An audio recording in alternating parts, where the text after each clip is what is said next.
At my grandson's birthday, my son-in-law's mother stood up and said, "Thank you to everyone who's been with us all these years, except one old witch." Everyone turned to me. I was stunned but smiled and answered, "This whole family, including you, relies on that old witch." Then I did something that made them all respect me. At 63, I learned to hear clocks speak. And on the night my family tried to erase me, a boy with my husband's eyes ran through a storm to choose me. I was in my garage, my sanctuary, listening to Edward's pocket watch breathe. Mechanical clocks don't just tick. They talk. Over years, you learn their voices. Edward sounded warm, as if the brass had memorized his heartbeat after 25 years in his breast pocket. I bent in with my magnifying glass, a thin screwdriver steady in my cold fingers. Mid-October in Detroit bites. You don't rush this kind of work. Rust had crept toward the balance, but if I scraped it off just so, my phone vibrated. Of course. My daughter. On a Wednesday afternoon, who else? "Hi, sweetie," I sighed, setting my tools down. "Mom, where are you?" "I've called 3 times. I'm home. Working. In the garage. You promised to help with Finley's birthday prep. Did you forget?" I hadn't promised. But arguing with Dara never helps. I covered the bench with a clean cloth, slid Edward's pieces into a parts tray, and glanced up at my wall. Every tool labeled, polished, hung. A tiny kingdom of order. I learned that at General Motors, 25 years in industrial automation, robotic systems on assembly lines, tolerances in thousandths of a millimeter. Reliability lived in the details. That same discipline now guided my hands through pocket watches and grandfather clocks. Smaller parts. Same care. The garage had been a real garage once. Edward's old Ford sat there until I sold it after he died 8 years ago. Since then, it's been my workshop. The only place I'm myself. Not just Dara's mom. Not just Finley's grandma. Judith Harlow, industrial mind, steady hands. I shrugged on my worn jacket, locked up, and headed to the bus. My Chevy had died 2 weeks ago. I didn't have the money to fix it. Asking Dara would mean another lecture about financial solvency. The bus ride to Grosse Pointe took over an hour, time I could have spent on Edward's watch. I opened my little notebook of calculations. If I skipped a winter coat, I could finally afford that precision screwdriver said I'd been eyeing. Dara's place was immaculate, a 2-story with a perfect lawn, hedges clipped to attention, nothing like my small, tired house across town. I'd barely stepped on the porch when the door swung open. "Finally," she said, crisp even in sweats. "Keys are on the hall table. Movers will be here in 30. Make sure they don't scratch the parquet. And go change." She tilted her head, assessing. "There's a dress on the guest bed." I swallowed the words. Silence had become my survival strategy with this family. When she left, I walked the echoing rooms. So much stuff. So little life. Cushions never touched. Coffee table books no one read. Upstairs, I paused in Finley's room. Designer world map wallpaper, a bed made like a showroom, shelves with books chosen to impress, not to love. He was turning 13. Sharp mind, quiet voice, curious eyes, Edward's eyes. I sat on the edge of the bed and remembered how he'd asked, "Grandma, how does this help with mechanisms?" And the spark lit his face, the same spark I used to see in the mirror. A desk drawer sat ajar. Curiosity tugged. Inside, notebooks, colored pencils. Something still nudged me. I crouched, reached along the back of a shelf, and my fingers tapped metal. A tin cookie box. Inside, a battery-powered soldering iron, fine screwdrivers, a multimeter, tweezers, spools of colored wire, printed circuit boards. Underneath, neat diagrams. An alarm clock on a breadboard with a display and melody options. A tiny robot on wheels with a small arm, obstacle sensors, careful solder joints. Not just copied from the internet. Improved. I smiled. The boy had my blood. The doorbell jarred me back. I hid the tin, went downstairs. Movers wheeled in tables and chairs. For 2 hours I worked like a foreman, directing furniture, plates, decorations. The decorator side-eyed me. I ignored her. If only she knew who taught robots to dance on assembly lines. By 5, Dara returned balancing an enormous race car cake. Gareth followed, tall, fit, prematurely gray, eyes like cold slate. Polite always. Distant always. I went up and changed into the dark blue dress she'd left, elegant, expensive, not me. The heels pinched. I came down to find Finley in the kitchen, watching his mother arrange appetizers like live grenades. Hey, Grandma. He smiled. It didn't reach his eyes. You ready for tomorrow? Not really. Mom invited too many people. I don't even know most of them. When he left to change, I slid next to Dara. He's really into electronics, I said gently. Maybe we should encourage it. Her shoulders stiffened. What are you talking about? He has a talent, Dara. Like you did. Mom, don't start. He needs to focus on school and sports. It's important for his future. Understanding technology can be just as the Simmons have traditions, she snapped. Gareth wants his son at a good school, then the Ivy League. Like his father and grandfather. When did my curious little girl, who once built radio kits with her dad, become this? When did curiosity turn to status? Guests trickled in for the pre-family dinner.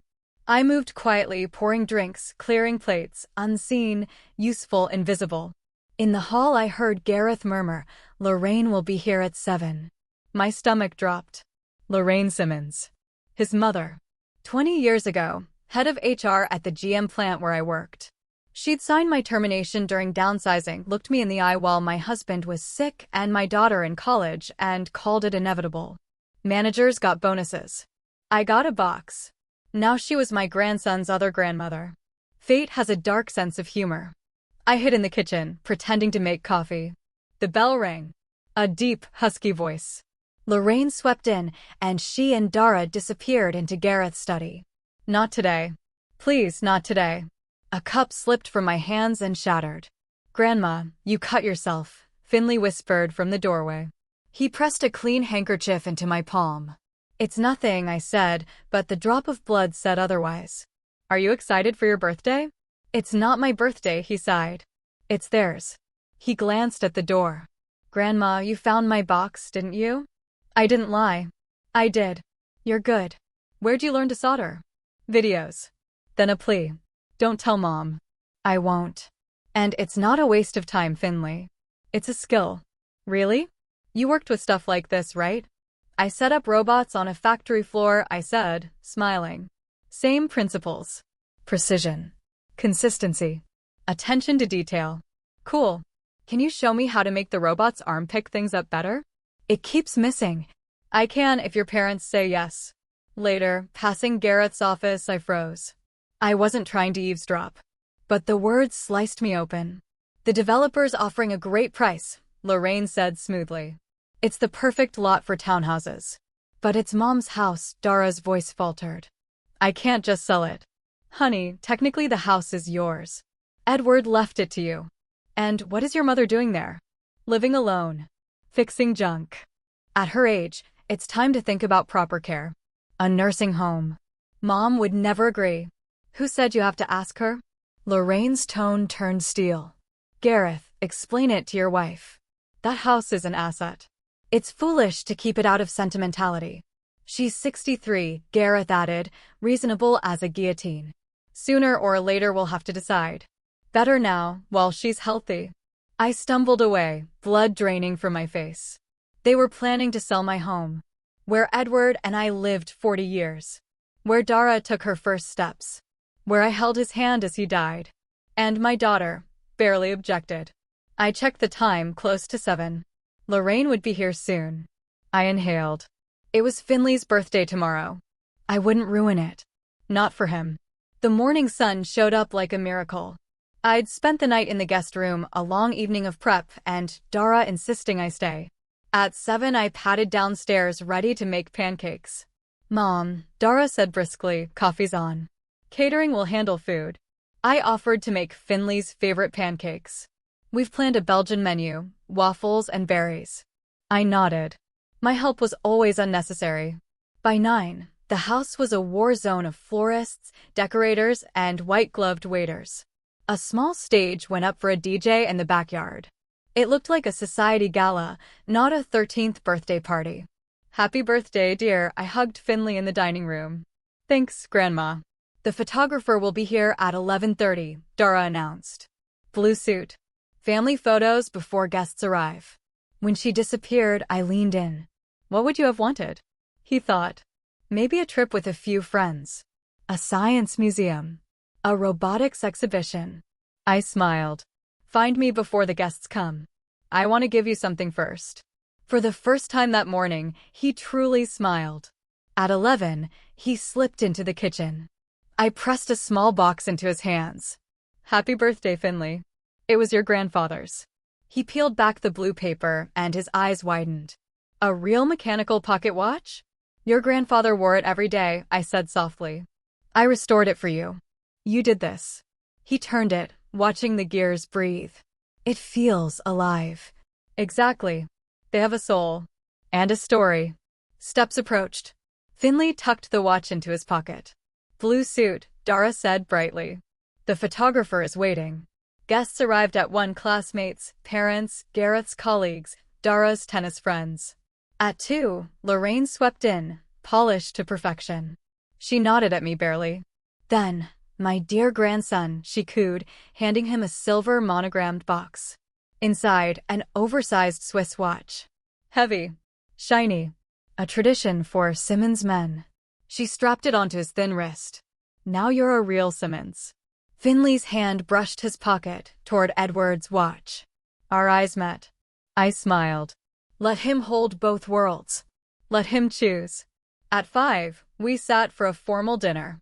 I was tucked at the far end by a distant relative. Finley sat center stage between Gareth and Lorraine. Plates clinked. Conversation hummed. I watched my boy's smile stiffen, hour by hour. Gareth stood with champagne. To our son. A true Simmons. Determined. Talented. On the right path. Ivy League ahead. My jaw tightened. He didn't know his own child. Dara spoke next, proud, polished, no mention of the boy's real passion. Then Lorraine rose. Poised. Majestic. Hand on Finley's shoulder. 13 is when a boy becomes a man, she purred. And Finley is becoming exactly the era Simmons should be. Her gaze found me. Cold flickered in her eyes. I want to thank everyone who made this possible, except one woman. The room froze. Someone who tries to drag my grandson back into the past. To screwdrivers and soldering irons instead of books and sport. Heat flooded my face. Whispers shimmered. Dara stared at her plate. Gareth didn't flinch. Finley's eyes, wide, stricken, locked on mine. But that doesn't matter, Lorraine smiled. What matters is that Finley knows who his real family is and where his future lies. Glasses chimed. Something inside me broke, quietly, cleanly. I'd been a shadow in this family for 23 years. A faucet that poured help and kept silent. Enough. When the cake came out, a 3-tiered monument with a tennis player on top, everyone gathered to sing. I stood apart, a ghost. Finley blew out the candles. Our eyes met. Pain and apology swam between us. When the last guest left, I packed my small things and went to the hall table. The house keys clinked on the glass like a bell. Heads turned. I straightened. For the first time in years, I looked Lorraine in the eye. Judith. Dara frowned. What are you doing? I'm leaving. My voice was calm. Thank you for your hospitality. Don't be silly, Mom, Dara sighed. It's late. Oh? Afraid your old mother won't make it home? Don't worry. I've managed all my life. Grandma, Finley stood, alarmed. Please stay. It's all right, dear. I smiled. Happy birthday. Do what you love, no matter what anyone says. No one stopped me. Not even Dara. I stepped into the cold October night. Rain started fine and turned heavy fast. I walked, head down, soaked, shaking with humiliation and anger. 2 kilometers to the bus stop. An hour home. So what? Lorraine's words hammered my skull, except for one woman. Except for one woman. Who was she to judge the only person actually listening to that boy? Footsteps slapped the wet street behind me. I turned. Finley. Running. Blue suit. No jacket. Hair plastered to his forehead. Determined. Grandma, he panted. Wait. What are you doing? You're soaked. I left to find you. But your party, "It's not my party," he said, voice small and fierce. It never was. We huddled under a bus shelter, rain drumming on the thin metal roof. I pulled off my scarf and wiped his hair. He opened his palm. Edward's watch lay there, wet and quiet. My breath caught. "I couldn't leave it there," he said. "They wouldn't understand." "What do you want, Finley?" I asked. He looked me in the eye. "To build things. To know how they work. Like you. Like Grandpa. Not tennis. Not that." He nodded toward Grosse Pointe's glowing streets. "What about your dad?" "He's always busy. And when he's not, it's all family legacy and plans I never chose." "You see a lot," I whispered. "When you're a quiet kid, people forget you're in the room." He swallowed. "I heard them talking about selling your house. Like it was just property. Not your home." The rain softened. Stars pocked the clouds. "What are you going to do now?" he asked. "Go home," I said. "What else? Can I come with you? Just for tonight? Please." Every cell in me said yes. Every rule said no. "Your parents will be worried." They didn't notice I left. He looked at me, Edward's eyes begging. I exhaled. "All right. One night. We'll call in the morning." We found a payphone on the corner and called a taxi. 15 minutes later, an old Ford pulled up, driven by a man with a gray mustache who didn't blink at a drenched grandmother and a boy in a ruined suit. Finley shivered against me as the city slid by, bright downtown, dimmer on the edges. "I've never been to your house," he said softly. "It's not like yours," I warned. "It's small. Worn." "I don't care," he said. "I'm sure it's alive." We pulled up to my little single story with peeling paint and an old, tidy garden. Real keys in my hand. A real door. Inside, warm lamplight fell on a worn rug, old furniture, framed photos. A home, not a showroom. I dug through the closet and found Edward's old things. A sweater and flannel, too big but warm. We changed, made tea and sandwiches, and sat in the kitchen. Finley looked around, eyes bright. "Everything has a story," he murmured, picking up a small gear from the table. I told him about Edward, the factory, how he backed me when women weren't welcome in technical roles, the way we built this house one paycheck at a time, how he taught Dara to build radios because he hoped she'd love what we loved. How later she wanted different things, big houses, stylish friends, and found her ticket with Gareth. "I don't blame her," I said. "People choose their paths. Sometimes they forget where they started." "Grandma," he said suddenly, clutching the pocket watch. "I want to live here. Not just tonight." My heart squeezed. "Finley, your parents would never agree. And this is your home, too, whether it feels like it today or not." "It doesn't feel like home," he whispered. "This does." "It's been a hard day," I said gently. "Sleep. We'll talk tomorrow." He glanced down. "It stopped," he said, lifting the silent watch. "It'll be fine," I smiled. "Tomorrow, I'll open it, dry it, oil it. Everything can be fixed when you understand how it works and you have the right tools." "Will you teach me?" "With all my heart," I said. Now bed. By the way, if you're still here with me in the storm and the silence, hit subscribe. More unbelievable true stories are on the way, and I'd love to share them with you. Morning rain drummed the roof. Guilt tugged. I reached for my phone. It rang first. "Dara. Is he with you?" Breathless. Furious. "Yes."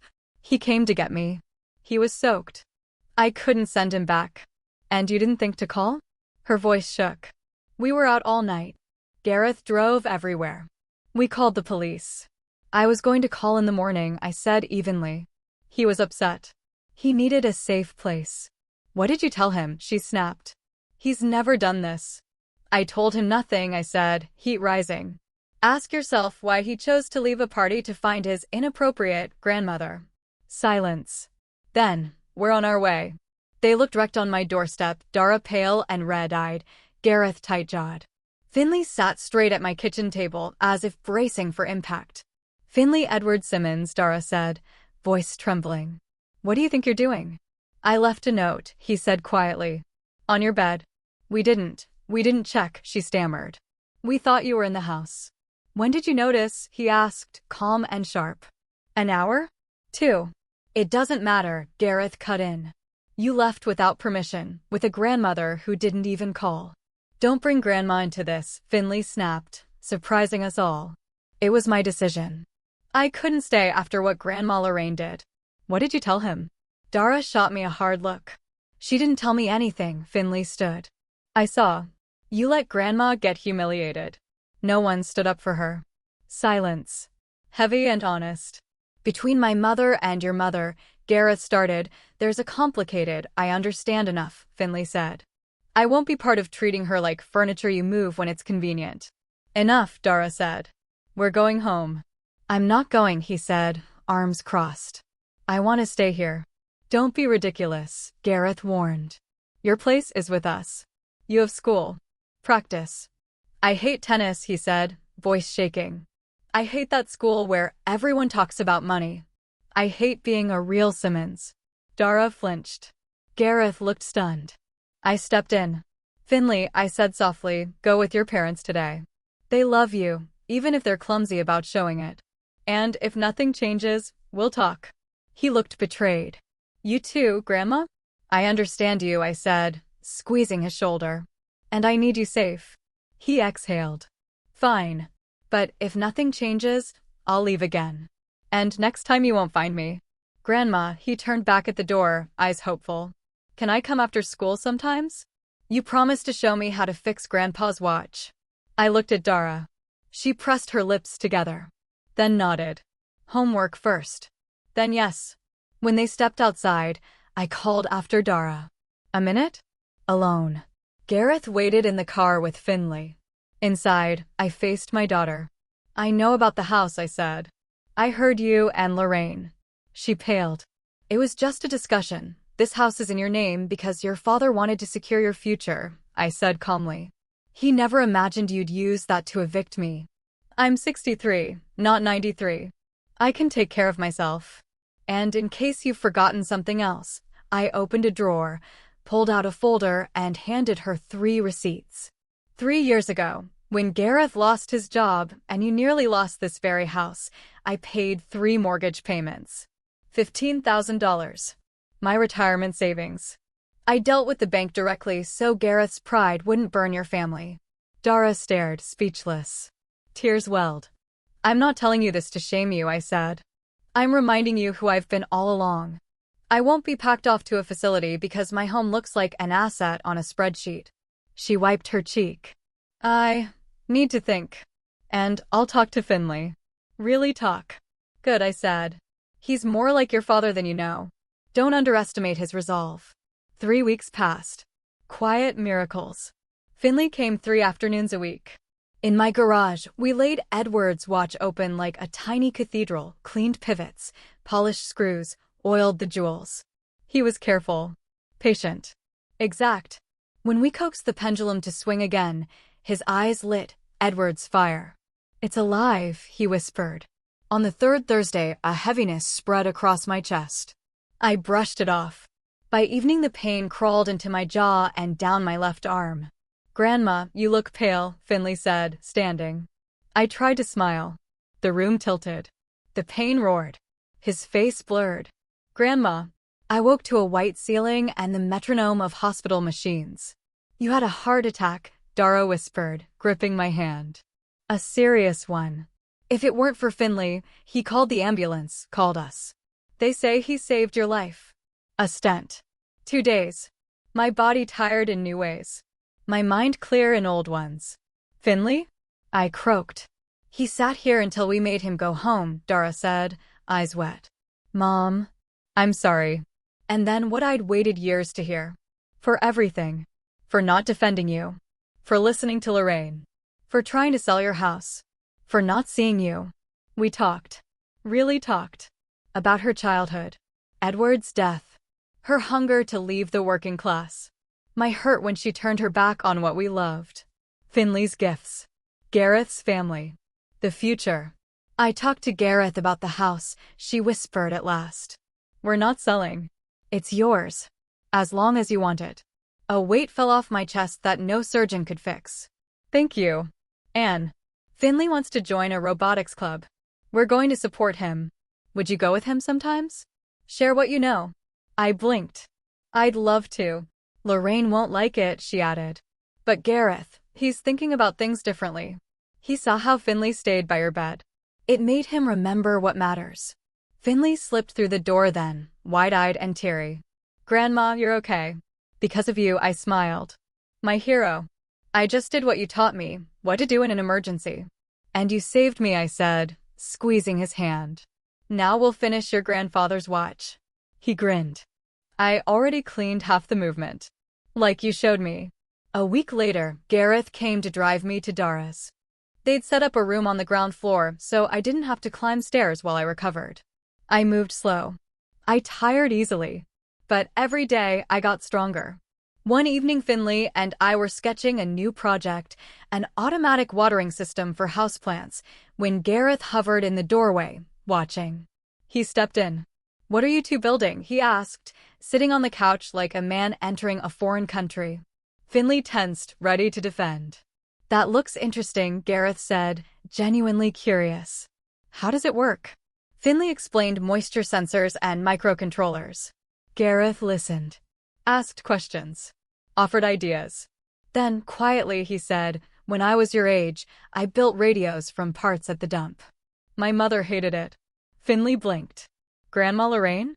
She thought it was beneath a boy from a good family. He smiled, a little sad. Eventually, I believed her. Forgot the joy. That night, something turned. Gareth kept showing up. Kept asking. Kept helping. He and his son began to find each other in the language of wires and code and possibility. Dara softened too. Fewer schedules. More listening. Real dinners. Real laughter. 2 weeks after I left the hospital, Lorraine appeared at the door. Perfect as ever. Polite as a blade. I hear you've given up on selling the house, she said, settling on the edge of a chair, and that Finley is into technology. Yes, Dara said, calm, steady. Both are true. The house is Mom's. Robotics is Finley's passion. You're making a mistake, Lorraine said. Hobbies won't take a boy where a Simmons deserves to be. And the house, emotional decisions are rarely wise. It's our decision, Dara said. Ours. Gareth's. Finley's.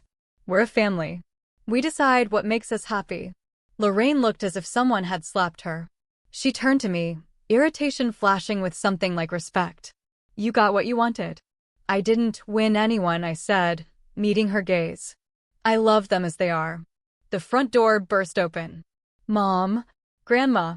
I made the city robotics team. Finley ran in, breathless, then froze seeing Lorraine. Hi, Grandma Lorraine. Congratulations, she said stiffly. We should celebrate, Dara said, hugging him. Everyone over for dinner, Grandma Judith and Grandma Lorraine. I raised my eyebrows. Finley grinned. Dad's coming home early. We can make Grandma's spaghetti and meatballs. Lorraine looked as if she'd been invited to her own cross-examination, but she nodded. For him. Dinner went well. When Gareth heard the news, he beamed. He told a stunned Lorraine about his boyhood radios. You never told me, she said, offended. You never asked, Mom, he replied gently. You always knew exactly what I should be. For the first time, I saw cracks in her armor. Something uncertain. Something human. After coffee, she stood by the family photos and said quietly, I always did what I thought was best. For Gareth. For the family. Me too, I said. Maybe that's the problem. Maybe best needs to include who people are, not who we want them to be. She stared at the frames. They look happy. Real. Ask your grandson what he loves, I said. Start there. She nodded. Not an apology, but a step. By December, I was back in my own house. But it wasn't lonely anymore. Finley came often, sometimes with Gareth, to tinker, to talk, to listen to stories about the grandfather he barely knew. Dara stopped by with groceries, sat for tea, helped me sort parts. We still disagreed. We still argued. But now there was respect. And room for everyone's voice. On Christmas Eve, Finley handed me a small box wrapped in blue paper. For you, he said, shy. Inside was a miniature mechanical alarm clock, polished brass case, tiny gears shining under glass. The dial was etched with our silhouettes, me, Dara, Gareth, and Finley, connected like a constellation. Dad helped with the engraving, he said. I designed the movement. Grandpa's watch was my guide. And it's programmed to ring on dates that matter to us. I wound it and lifted it to my ear. A soft, steady heartbeat. Time, made tender. It's beautiful, I whispered, pulling him close. The best gift I've ever received. That night, we all gathered, me, Dara, Gareth, Finley, and yes, even Lorraine. Not a glossy perfect family. A real one. A little dented. A little scratched. But working. Finley proposed a toast to family. I looked at Edward's pocket watch, now safe in his grandson's hands, and the new clock ticking on the mantel. 2 mechanisms. 2 generations. 1 rhythm. For years, our gears had been misaligned, grinding, skipping, hurting. But we'd cleaned what was rusty, oiled what was dry, and put the parts back where they belonged. The movement caught. The hands started to turn true. The clock of my life is ticking again. Not just counting hours, but measuring the moments that matter. Humiliation turned to honesty, anger softened by love, a boy choosing his own path, a family choosing each other. If you were me, would you have walked out that night? And if you were Finley, would you have run into the rain? I'm listening.